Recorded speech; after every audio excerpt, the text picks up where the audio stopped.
Hey everyone, today I want to dive into the whirlwind that is President Trump's second term and how it's shaking up the world. Let's start with Trump's latest moves. One day, he slapped heavy tariffs on Canada and Mexico, causing an uproar. The next day, he froze auto duties for a month, realizing, as everyone had predicted, that it could wreck the American auto industry. Then there was the bizarre incident with Ukrainian President Zelensky. He came to the White House to sign a promising rare earth minerals deal.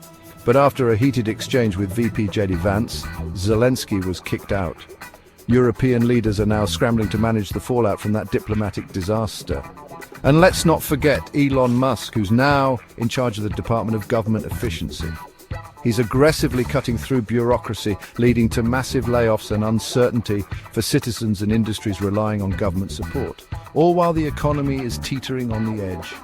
Initially, Trump's high-energy approach seemed like a breath of fresh air, shaking off the lethargy of the previous administration. But now, 6 weeks in, his erratic decisions are causing global turmoil.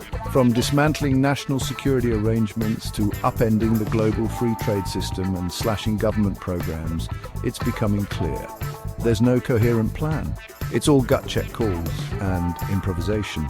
Canadian Foreign Minister Melanie Joly described US trade policy as a psychodrama her country can't endure every 30 days.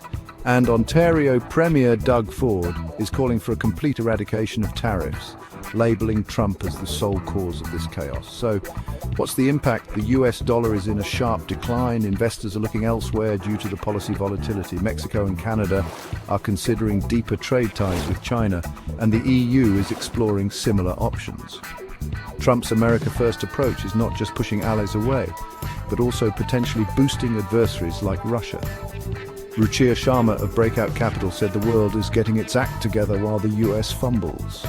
In the long run, 4 more years of Trump's antics could reshape the globe in ways that don't align with his vision of US dominance. America's allies are patient, but have their limits. So, what do you think? Can the world survive another term of Trump's rollercoaster leadership? Drop your thoughts in the comments. Don't forget to like, subscribe, and hit that notification bell for more updates. Stay informed, folks. See you next time.